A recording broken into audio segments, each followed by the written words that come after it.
नमस्कार। Sports scan के आज के संस्करण में आपका बहुत बहुत स्वागत। खेल जगत की तमाम खबरों का लेखा जोखा और इन सब खबरों पर चर्चा करने के लिए मेरे यानी नवीन के साथ आज मौजूद हैं खेल विशेषज्ञ रविकांत सिंह। रवि, कार्यक्रम में स्वागत है आपका। धन्यवाद। सभी श्रोताओं को मेरा नमस्कार। नजर अब तक की खास खबरों पर। भारतीय क्रिकेट कंट्रोल बोर्ड ने आईपीएल के 14वें सीजन की घोषणा की। टूर्नामेंट 52 दिन तक चलेगा।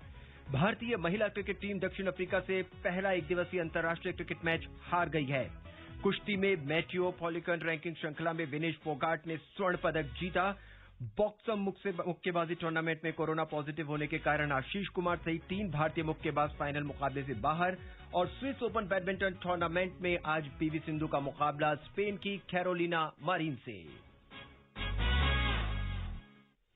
रवि, अब तक की खास खबर और जो चर्चित खबर है क्रिकेट की वो ये कि भारतीय क्रिकेट कंट्रोल बोर्ड ने आज इंडियन प्रीमियर लीग यानी आईपीएल के 14वें सीजन की घोषणा कर दी है और आईपीएल मुकाबले 9 अप्रैल से शुरू होकर 30 मई तक खेले जाएंगे। यानी क्रिकेट और क्रिकेट का खुमार जनवरी से लेकर दिसंबर तक। बिल्कुल। और अच्छी बात यह है कि इन्होंने बहुत अच्छी तरह से ऑर्गेनाइज किया है। जो चुनौतियां हैं कोरोना के कारण उत्पन्न हो रही हैं, ट्रैवल की रिस्ट्रिक्शंस हैं, सबको अच्छी तरह से मैनेज करके एक बायो बबल जो मेंटेन करना है पूरे टूर्नामेंट में, उसको ध्यान देते हुए बहुत अच्छी तरह से एक प्रोग्राम बनाया है कि आप लिमिटेड नंबर ऑफ वेन्यूज पे खेलेंगे, लेकिन कोई भी फ्रेंचाइजी अपने घर में नहीं खेलेगा, तो होम एडवांटेज किसी को नहीं है। तो इसका मतलब ये हुआ भारतीय जो दर्शक हैं उन्हें थोड़ा सा डिसएडवांटेज होगा कि एक तो उनकी टीम है उन्हीं के घर में नहीं खेल रही है, और दूसरा ये होगा कि हालांकि वो बाहर खेल रहे हैं उसमें भी दर्शकों की शायद एंट्री नहीं है इस बार। दर्शकों की एंट्री इस बार अभी कोई फैसला लिया नहीं गया है, लेकिन उम्मीद यही है कि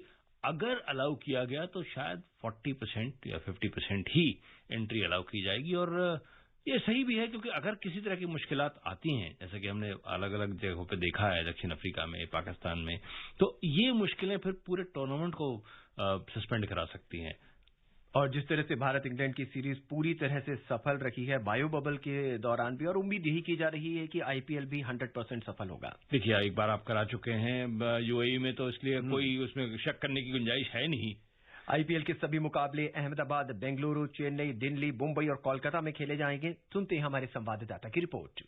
आईपीएल का 14वां सीजन 52 दिन तक चलेगा और इस टूर्नामेंट के सभी प्लेऑफ मुकाबले और इसका फाइनल विश्व के सबसे बड़े क्रिकेट स्टेडियम अहमदाबाद के नरेंद्र मोदी स्टेडियम में खेला जाएगा। पहली बार ऐसा हो रहा है कि देश में टूर्नामेंट होने के बावजूद कोई भी टीम अपने घर में मैच नहीं खेलेगी, यानी कोलकाता का मैच कोलकाता और मुंबई का मैच मुंबई में नहीं होगा। सभी मैच न्यूट्रल वेन्यू पर होंगे। इस बार 11 डबल हेडर यानी एक दिन में 2 मैच खेले जाएंगे। दोपहर के मैच 3:30 बजे से खेले जाएंगे। शाम के मैच 7:30 बजे से शुरू होंगे। पिछला सीजन कोरोना के कारण मार्च अप्रैल के बजाय सितंबर नवंबर में कराया गया था। सभी 8 टीमों के बीच फाइनल समेत 60 मैच खेले जाएंगे। सीजन का पहला match defending champion Mumbai Indians और रॉयल चैलेंजर्स बेंगलुरु के बीच खेला जाएगा। लीग स्टेज के 56 में से चेन्नई, मुंबई, कोलकाता, बेंगलुरु में 10-10 मैच खेले जाएंगे, जबकि दिल्ली और अहमदाबाद में 8-8 मैच होंगे। कोरोना के चलते टूर्नामेंट बायो बबल में खेला जाएगा। लीग स्टेज के दौरान हर एक टीम 3 बार ही यात्रा करके अपने मैच पूरे कर लेगी। महामारी के चलते शुरुआत में दर्शकों को प्रवेश नहीं मिलेगा। बाद में यदि स्थिति ठीक हुई तो दर्शकों को एंट्री दी जा सकती है। आईपीएल इतिहास में अब तक मुंबई इंडियंस ने सबसे ज्यादा 5 बार खिताब जीता है। दूसरे नंबर पर महेंद्र सिंह धोनी की कप्तानी वाली चेन्नई टीम ने 3 बार ये खिताब अपने नाम किया है। चेन्नई सुपर किंग्स ने सबसे ज्यादा 8 बार फाइनल खेला। कोलकाता और हैदराबाद ने 2-2 बार खिताब जीता। पंजाब, दिल्ली और बेंगलुरु अब तक खिताब नहीं जीत सकी हैं। Pushpalata Sharma, sports scan. Ravi, league stage पर एक टीम 3 बार ही यात्रा करके अपने मैच पूरा कर लेगी। इन पूरे मैचों के लिए कार्यक्रम बनाना ही अपने आप में बहुत ही पेचीदा रहा होगा। जी हाँ, बिल्कुल। और इसीलिए सराहना करनी पड़ेगी क्रिकेट कंट्रोल बोर्ड की, जिस तरह से उन्होंने पूरे जो शेड्यूल बनाया है उसको देखते हुए ऐसा लग रहा है कि काफी सोच विचार के बाद ये फैसला लिया गया है कि किन वेन्यूज पे खेला जाएगा। अब आप अगर देखें तो हर जगह से, हर वेन्यू से दूसरे वेन्यू के लिए डायरेक्ट फ्लाइट्स और एक नहीं कई फ्लाइट्स मौजूद हैं। तो इस कारण से टीमों को यात्रा करने में कोई मुश्किल नहीं होगी। आप एक वेन्यू से दूसरे वेन्यू जा सकते हैं। आपको गैप्स उस तरह से दिए जाएंगे कि आपको क्वारंटाइन में होने की जरूरत ना पड़े। आप एक बायो बबल से निकल के दूसरे बायो बबल में जाके एंट्री लेंगे और वहां पे खेल पाएंगे। तो इस कारण से ये बहुत बड़ी चुनौती है भारतीय क्रिकेट कंट्रोल बोर्ड के लिए, पूरी तरह से इसको नियंत्रण में रखना। और अगर कोई दुर्घटना ना हुई तो मुझे लगता है कि काफी कामयाब हो सकता है ये शेड्यूल। चैंपियंस मुंबई इंडियंस पहला मैच खेलेगी। एक चुटकी, क्या सचिन तेंदुलकर के बेटे खेल पाएंगे इसमें? अब मुश्किल है, मुश्किल लगता है 11 में जगह मिलना। जी, रॉयल चैलेंजर बेंगलोर और मुंबई इंडियंस के बीच मैच होगा। दोनों ही टीमें जबरदस्त परफॉर्मेंस और जबरदस्त फॉर्म में भी चल रखी हैं। कैसा रहेगा पहला मैच? देखिए, पहला मैच जब होता है तो दोनों ही टीमें एक दूसरे को परख रही होती हैं, पिच बिल्कुल नहीं होती है, और ये मैच चेन्नई में खेला जाएगा। तो ये सबसे बड़ी बात रहेगी कि आप दोनों टीमें घर से बाहर हैं, और चेन्नई की पिच वैसे ही थोड़ी सी ड्राई मानी जाती है, तो बहुत ज्यादा रन स्कोरिंग आप नहीं उम्मीद कर सकते। लेकिन यहाँ पे भी बहुत बड़ी चुनौती रहेगी बैट्समैन के लिए कि आपको रन बनाने हैं ड्राई पिच पर। स्पिनर्स का बोलबाला रहेगा। जी, यानी अहमदाबाद प्लेऑफ सारे मुकाबले, फाइनल मुकाबला अहमदाबाद। पिच कैसी रहेगी? ऐसी ही जिसपे हमने इंग्लैंड को हराया है? या देखिए, अगर हम टेस्ट मैचों को भूल जाएं और इससे पहले जो मुकाबले खेले गए थे फर्स्ट क्लास, इस पे सैयद मुश्ताक अली ट्रॉफी के, अगर उनकी पिचों को देखें तो ऐसा साफ झलक रहा है कि ये पिच काफी ज्यादा रन के लिए अनुकूल है। और अभी 5 T20 मैचेस अहमदाबाद में और खेले जाने हैं इंडिया वर्सेस इंग्लैंड, तो ये अच्छा मौका रहेगा अहमदाबाद के पिच क्यूरेटर्स के लिए परखने का कि पिच को कैसे तैयार करना है इन मैचेस के लिए। जी, अगली खबर, भारत ने इंग्लैंड को 4 टेस्ट मैचों की श्रृंखला में 3 से हराकर आईसीसी टेस्ट चैंपियनशिप के फाइनल में जगह पक्की कर ली है। 18 जून से लंदन के लॉर्ड्स क्रिकेट ग्राउंड पर होने वाले फाइनल मुकाबले में भारत का सामना न्यूजीलैंड से होगा। चलिए जान लेते हैं इस चैंपियनशिप में भारत ने कैसे फाइनल तक का सफर तय किया। भारत ने 6 टेस्ट श्रृंखलाएं खेलते हुए 5 में जीत हासिल की है। टेस्ट चैंपियनशिप में 2 से लेकर 5 मैचों की सीरीज हुई। हर टीम को 6-6 सीरीज खेलनी थी। 9 टीमें प्रतिस्पर्धा में थीं और हर सीरीज के लिए 120 अंक निश्चित थे। 2 टेस्ट मैचों की सीरीज में एक मैच 60 अंक का था, वहीं 5 मैचों की सीरीज में एक मैच 24 अंक का था। भारतीय टीम ने अपनी 6 में से 3 सीरीज में पूरे 120 अंक हासिल किए। भारतीय टीम को फरवरी-मार्च 2020 में न्यूजीलैंड दौरे पर हार झेलनी पड़ी। इससे कीवी टीम को पूरे 120 अंक मिले। इस चैंपियनशिप में भारतीय टीम के सामने सबसे मुश्किल चुनौती ऑस्ट्रेलिया के खिलाफ ऑस्ट्रेलिया में टेस्ट सीरीज खेलना था। पहले टेस्ट मैच में भारतीय टीम को हार मिली। इसके बाद ऋषभ पंत, वाशिंगटन सुंदर, मोहम्मद सिराज और शार्दुल ठाकुर जैसे युवा खिलाड़ियों ने असंभव को संभव कर दिखाया। टीम इंडिया ने श्रृंखला 2-1 से अपने नाम की। इस सीरीज से भारत को 70 अंक मिले। इस बीच ऑस्ट्रेलिया का साउथ अफ्रीका दौरा रद्द हो गया। इससे न्यूजीलैंड की फाइनल में जगह पक्की हो गई और भारत के लिए इंग्लैंड को कम से कम 2-1 से हराना जरूरी हो गया। पहले टेस्ट में हार के बाद भारत की राह मुश्किल होती नजर आई, लेकिन इसके बाद टीम इंडिया ने लगातार 3 मैच जीतकर पहले स्थान पर रहते हुए लॉर्ड्स में न्यूजीलैंड के साथ फाइनल मुकाबले के लिए जगह पक्की कर ली। Divya Tomar, sports scan.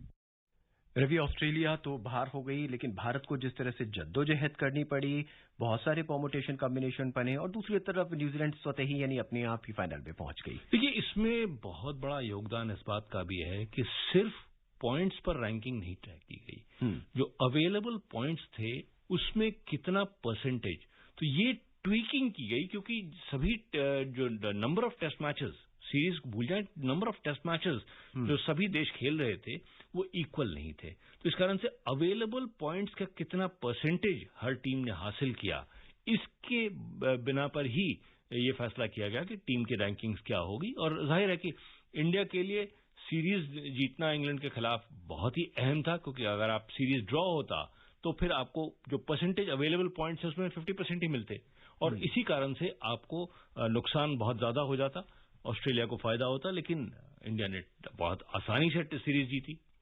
Ravi, winning combination के साथ भारतीय टीम जाएगी टेस्ट सीरीज का फाइनल खेलने के लिए, या आप कुछ बदलाव देखते हैं? देखिए, मैं समझता हूं कि भारतीय थिंक टैंक इस बात पर काफी ध्यान देगी कि आपको इंग्लैंड में सीमिंग ट्रैक्स मिलेंगे और आप जून महीने में खेल रहे हैं, तो उस समय काफी नमी रहती है पिचेस में इंग्लैंड की और बॉल काफी स्विंग करती है। अगर यही मैच जैसे कि इंडिया की टूर है अगस्त महीने से शुरू हो रहा है, उस समय तक पिचें काफी सूख जाती हैं और काफी वोर्न हो जाती हैं, तो स्पिन को मदद मिलनी शुरू हो जाती है और स्विंग भी थोड़ी कम होती है। लेकिन जून महीने में स्विंग होगी, तो आप समझिए कि 3 सीमर्स खेलेंगे और तीनों को अच्छी खासी गेंदबाजी करनी पड़ेगी। 3 सीमर्स की बात करें तो बुमराह का स्थान पक्का है। मोहम्मद सिराज ने बहुत अच्छी परफॉर्मेंस दी है और अब एक सीमर के लिए अब बातचीत चलेगी। अब उसमें कौन हो सकते हैं ये डिपेंड ये तो देखिए, अब ये मुश्किल तो भारतीय टीम के लिए बहुत से कहते हैं सुखद है। आपके पास 8 ऐसे बॉलर हैं, जिसमें बुमराह, सिराज सब शामिल हैं, कि 8 ऐसे बॉलर हैं जो कि आप फ्रंटलाइन सीमर्स गिने जा सकते हैं। भुवनेश्वर कुमार, मोहम्मद शमी, ईशांत शर्मा, उमेश यादव सब मौजूद हैं। शार्दुल ठाकुर हैं, टी नटराजन भी अच्छा परफॉर्मेंस दे गए हैं। तो इस कारण से आपके पास एक अच्छा बेंच है। मुझे नहीं कहता कि 8 के 8 जाएंगे इंग्लैंड, लेकिन 5 तो इनमें से जरूर जाएंगे इंग्लैंड। और अगर स्पिनर्स की बात करें तो उसमें वॉशिंगटन सुंदर ने जिस तरह से परफॉर्मेंस दिया, ऑलराउंड परफॉर्मेंस है। देखिए, ऑलराउंडर इंडिया को शायद वॉशिंगटन सुंदर को जगह ना मिल पाए जब आप 3 सीमर्स खिलाएंगे।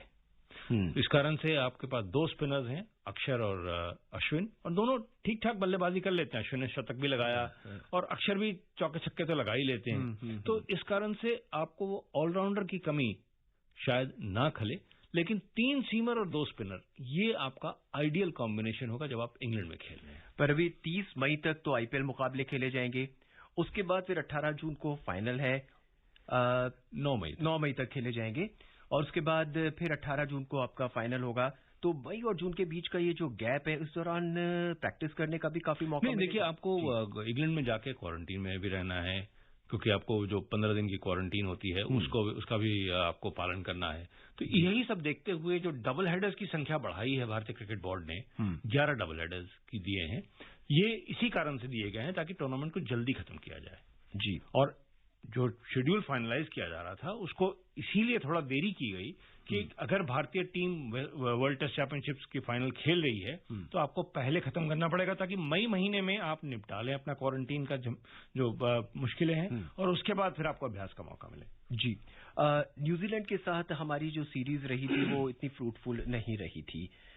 अब फाइनल उनके साथ मुकाबला खेला जाएगा, क्या कुछ बदलाव हम देख सकते हैं? देखिए, न्यूजीलैंड के मुकाबला हमने न्यूजीलैंड में किया था, और न्यूजीलैंड के पिचेस, हाँ, थोड़ी बहुत उनमें समानता है इंग्लैंड के पिचेस से, लेकिन वो उतनी स्विंग नहीं लेती जितनी कि न्यूजीलैंड के पिचेस लेती हैं। तो न्यूजीलैंड के खिलाड़ियों को भी अपने आप को इंग्लैंड की कंडीशंस में ढालना पड़ेगा, और ये काम आसान नहीं है, क्योंकि इंग्लैंड, हमें नहीं भूलना है कि जून महीने में न्यूजीलैंड में कड़ाके की ठंड पड़ती है। तो उस समय उन्हें आके नॉर्दर्न समर में, हम नॉर्थ एंड साउथ हेमिस्फीयर की अगर बात, नॉर्दर्न समर में आके खेलना है, तो वहां से निकल के आपको जो गर्मियों का माहौल है उसमें आपको अडेप्ट करना और फिर खेलना। पर सीमर्स की अगर बात करें तो न्यूजीलैंड के सीमर्स जो है हमसे थोड़े से ऊपर बैठते हैं।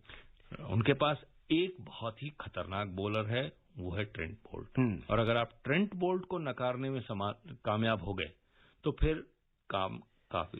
ट्रेंट बोल्ट आईपीएल में खेलेंगे, उस मुकाबले से भारतीय टीम कैसे उनका भारत में और आईपीएल में जो प्रदर्शन है उससे हमें नहीं आंकना चाहिए कि टेस्ट मैचेस में कैसे गेंदबाजी करेंगे, क्योंकि जब आप 20 ओवर के मुकाबले खेलते हैं तो कोई भी सीमर 2 मैक्सिमम 3 ओवर डालता है एक स्पेल में, जबकि टेस्ट मैचेस में आप 6 से 8 ओवर अमूमन डालते हैं और कई स्पेल्स डालने पड़ते हैं। तो वो तैयारी, वो रिदम, वो जो एक फिटनेस, वो बिल्कुल अलग हो जाती है। आने वाला वक्त बताएगा कि कौन किस करवट बैठता है, लेकिन हम तो यही उम्मीद करेंगे कि कम से कम 5 दिन तो ये मैच चले। नहीं, बिल्कुल, इसमें कोई शक नहीं। और अब बात महिला क्रिकेट की। भारतीय महिला क्रिकेट टीम दक्षिण अफ्रीका से पहला 1 दिवसीय अंतर्राष्ट्रीय क्रिकेट मैच हार गई है। लखनऊ के अटल बिहारी वाजपेयी एकाना क्रिकेट स्टेडियम में खेले गए इस मैच में भारतीय टीम ने पहले बल्लेबाजी करते हुए निर्धारित 50 ओवर में 9 विकेट पर 177 रन बनाए। जवाब में दक्षिण अफ्रीका की टीम ने 41वें ओवर में 178 रन का लक्ष्य हासिल कर लिया। इस जीत के साथ ही 5 मैचों की श्रृंखला में 1-0 की बढ़त बना ली है दक्षिण अफ्रीका ने। अगला मैच इसी स्टेडियम पर मंगलवार को खेला जाएगा। और अब बात महिला कुश्ती की। इटली में खेली जा रही मेट्रियो पॉलीखेंच रैंकिंग श्रृंखला में भारतीय महिला पहलवान विनेश फोगाट ने 53 किलो वर्ग में स्वर्ण पदक जीत लिया है। इसके साथ ही वो इस वर्ग में दुनिया की नंबर 1 पहलवान बन गई हैं। पिछले 10 दिन में ये उनका दूसरा स्वर्ण पदक है। इससे पहले उन्होंने यूक्रेन में भी स्वर्ण पदक जीता था। विनेश के अलावा 57 किलोग्राम भार वर्ग में सरिता मोर ने रजत पदक जीता। सुनते हैं इस टूर्नामेंट में भारतीय पहलवानों की जीत के सफर पर ये रिपोर्ट। इस टूर्नामेंट के फाइनल में विनेश ने कनाडा की डियाना मैरी हेलेन वीकर को 4-0 से हराया। टूर्नामेंट में विनेश ने फाइनल से पहले 2 मुकाबले जीते और 2 मुकाबले में उन्हें बाई मिला।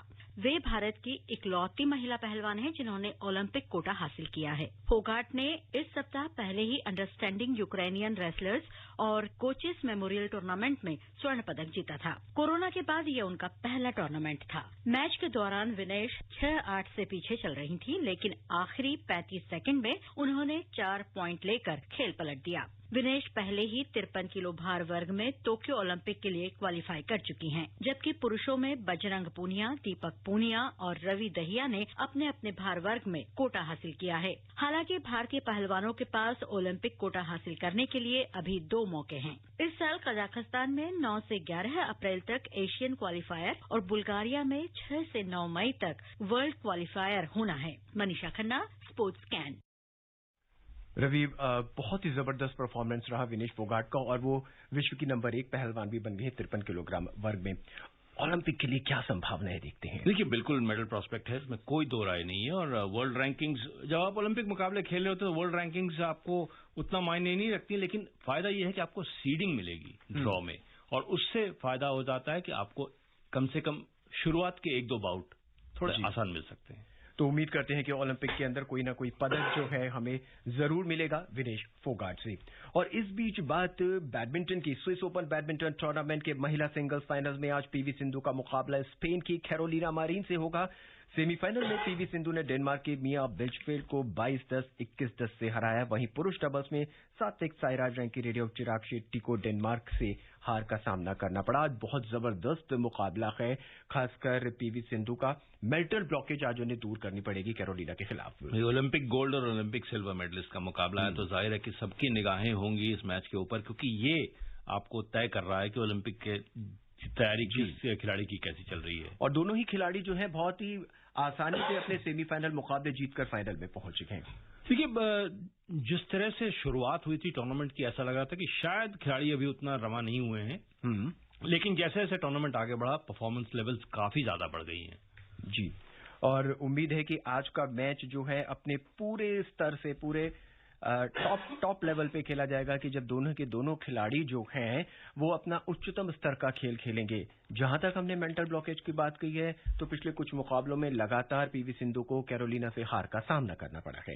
देखिए, ये एक, जहां तक मेंटल ब्लॉक की आप बात कर रही है, एक थोड़ा सा कैरोलिना को फायदा मिलता है लेफ्ट हैंडर होने का भी।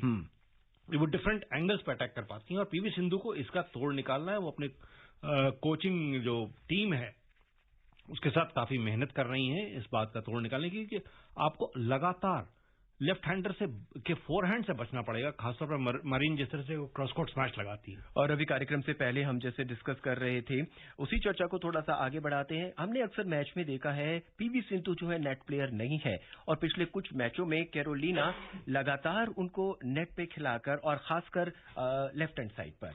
देखिए, यही होती है प्री मैच प्रिपरेशन, कि आप अपने विपक्षी के खेल की जो कमजोर और मजबूत पहलू हैं दोनों को समझें, मजबूत पहलू को अवॉइड करें, कमजोर पहलू पर अटैक करें। और ये तैयारी यहां पे कहीं ना कहीं कैरोलिना मारिन की बेहतर दिख रही है। और इंडियन कोचिंग स्टाफ को भी और सिंधु को, सबको, खासतौर पर जो नेशनल कोच हैं पुलेला गोपीचंद, उन्हें इस बात पे खास मेहनत करनी पड़ेगी कि सिंधु को अटैक कहां करना है मारिन को, तभी जाकर आप उसको प्रेशर में डाल सकते हैं। दोनों खिलाड़ियों के टेम्परामेंट की बात करें तो सिंधु थोड़ा सा 19 नजर आती है मैच में कंपेयर टू कैरोलिना। देखिए, जब आपका रिदम बिगाड़ने में कामयाब होता है अपोनेंट, तो आप जाहिर है कि थोड़ा सा 19 नहीं 18 भी नजर आएंगे। लेकिन मुझे नहीं लगता कि फिजिकल फिटनेस में किसी भी तरह से कम है पीवी सिंधु किसी तरह से मारिन से, और डटकर मुकाबला कर सकती हैं, इसमें कोई दो राय नहीं। हालांकि ये मैच आज भारतीय समय के अनुसार देर रात खेला जाएगा, और कल सुबह तक, या यूं कहीं कि देर रात आपको परिणाम मिल जाएंगे। और अब बात मुक्केबाजी की। स्पेन में खेली जा रही बॉक्सर मुक्केबाजी चैंपियनशिप के फाइनल में भारतीय मुक्केबाज नहीं खेल पाएंगे। ओलंपिक कोटा हासिल कर चुके आशीष कुमार की कोरोना रिपोर्ट पॉजिटिव आई है। इस कारण उनके साथ ही बॉक्सर सुमित सांगवान और मोहम्मद हसमुद्दीन को भी फाइनल से खेलने से रोक दिया गया है। इन तीनों मुक्केबाजों को रजत पदक से संतुष्ट होना पड़ा है। फाइनल मुकाबले आज होने थे। तो ये थी वो तमाम खबरें जिस पर आज हमने चर्चा की, और आज हमारे साथ थे खेल विशेषज्ञ रविकांत। बहुत बहुत धन्यवाद आपका। Thank you. आज के इस अंक में बस इतना ही। मुझे यानी नवीन को दें इजाजत। कल 7:20 पर एक बार फिर मुलाकात होगी। नमस्कार।